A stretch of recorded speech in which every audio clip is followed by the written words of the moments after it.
মুর্শিদাবাদে পৌঁছলেন মুখ্যমন্ত্রী শুভেন্দু অধিকারী। বৃহস্পতিবার সকালে কলকাতা থেকে বিশেষ হেলিকপ্টারে উড়ে বহরমপুর স্টেডিয়ামে নির্ধারিত হেলিপ্যাডে অবতরণ করেন তিনি। মুখ্যমন্ত্রীর এই সফরকে কেন্দ্র করে গোটা জেলা জুড়ে ছিল কড়া নিরাপত্তার ব্যবস্থা।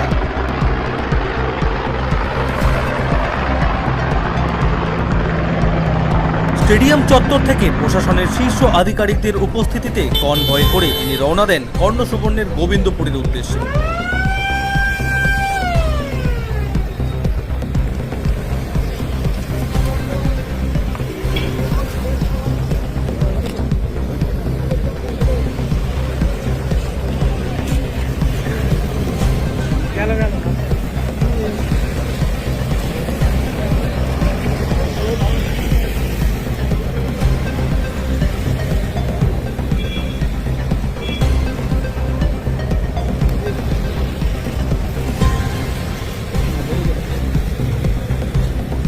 কয়েকদিন আগে এই এলাকায় ঘটে যাওয়া মর্মান্তিক ট্রেন দুর্ঘটনায় প্রাণ হারিয়েছিলেন একাধিক স্কুল পড়ুয়া, আহত হয়েছিলেন আরও অনেকে।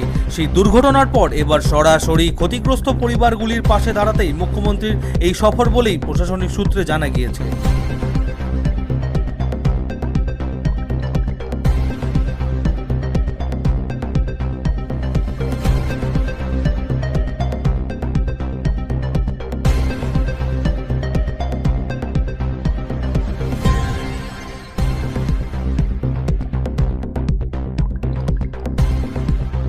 গোবিন্দপুরে পৌঁছে দুর্ঘটনায় নিহত ও আহত পড়ুয়াদের পরিবারের সদস্যদের সঙ্গে একান্তে কথা বলার কথা রয়েছে মুখ্যমন্ত্রীর।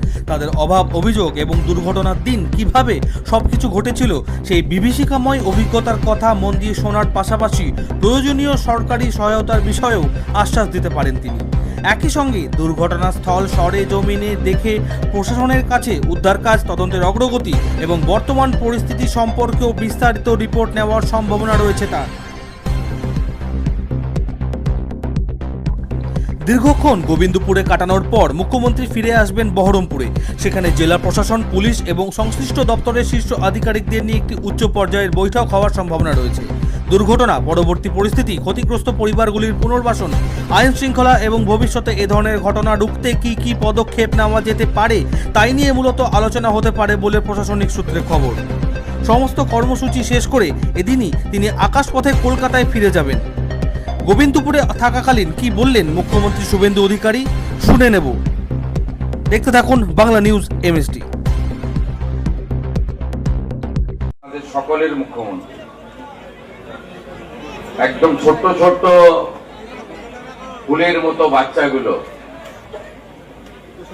যেভাবে এই দুর্ঘটনায় তারা শিকার হয়েছেন, সহানুভূতি জন্যই আমি এসেছি, কিন্তু কোনো দুঃখ প্রকাশের তো ভাষা আমার জানা নেই।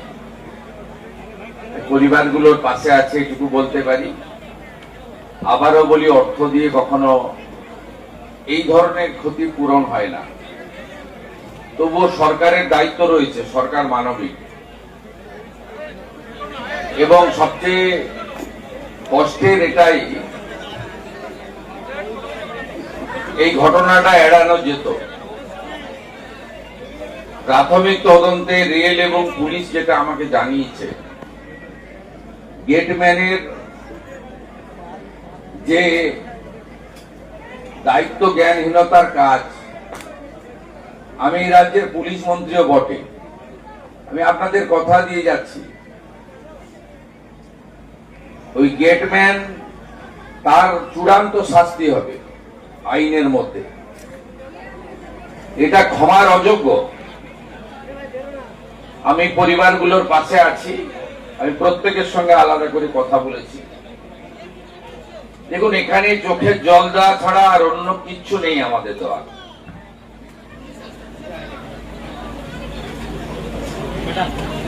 উপরওয়ালা, ভগবান, ঈশ্বর, যে যেভাবেই ভাবেন না কেন, এই পরিবারগুলোকে শক্তি দিক, তারা যাতে এই শোক কাটিয়ে উঠতে পারে।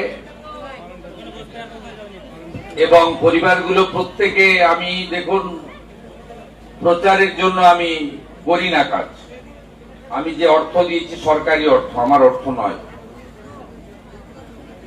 তার বাইরেও পরিবারগুলো যেগুলো যা চেয়েছে, কিছু দায়িত্ব আমি এসপিডিএম কে দিয়ে গেছি, তারা করবে, আর দুটো একটা দায়িত্ব আছে আমার, আমি সেটা করব। আপনাদের সকলকে বলবো, গ্রামবাসীদের এই পরিবারগুলোর প্রতি লক্ষ্য নজর রাখবেন। এবং 3টি পরিবার, একজন তো সৌদিতে থাকে আর দুজন তো দেখলাম পরিযায়ী শ্রমিক বাইরে থাকেন, তারা ফিরে এসেছেন ট্রেনে।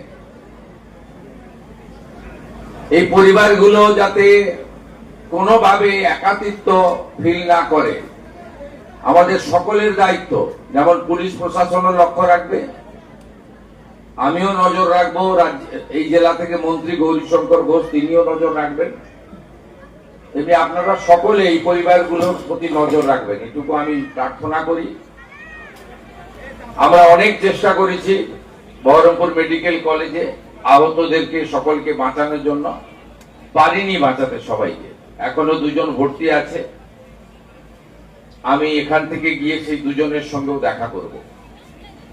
আমি আপনাদেরকে শুধু 3টে কথা বলে গেলাম। পরিবারগুলোর পাশে পশ্চিমবঙ্গ সরকারের ক্ষুদ্র প্রয়াস, পাশে দাঁড়ালাম। পরিবারগুলো যা চেয়েছে আমার কাছে, যেটা আমার ক্ষমতার মধ্যে, সব ক্ষমতা আমার নেই, আমি সেটা করব, 15 দিনের মধ্যে করব। দ্বিতীয় হচ্ছে, এই যে অপরাধী গেটম্যান, আমি পুলিশকে স্পষ্ট নির্দেশ দিয়ে যাচ্ছি,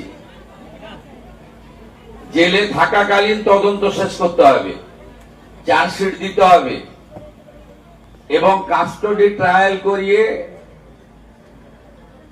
যাতে ক্যাপিটাল পানিশমেন্ট হয়। পুলিশ সুপার, ডিআইজি আছেন, তারা যেমন দেখবেন, ডিএম সাহেবকেও দেখতে হবে, স্পেশাল পিপি অ্যাপয়েন্ট করে, যাতে সেটা করে। আমি এই বিষয়ে স্থানীয় এমএলএ ভরত ঝাড়কে দায়িত্ব দিয়ে গেলাম, তিনি আমার সঙ্গে টাইম টু টাইম যোগাযোগ করবেন, যাতে এইরকম ফুলের মতো নিষ্পাপ, এত সুন্দর একরত্তি, আমাদের ভবিষ্যৎময় এইরকম ঘটনা যাতে আর কারো না ঘটে, এটাই প্রার্থনা থাকবে। এবং কর্ণসুবর্ণ রেল গেটে যাতে আরো সুরক্ষা বৃদ্ধি হয়, ডিএম সাহেব রেলের সঙ্গে কথা বলবেন। তার জন্য আমার লেভেলে যদি কিছু কথা বলতে হয় রেলমন্ত্রীর সঙ্গে, সেটাও আমি করব।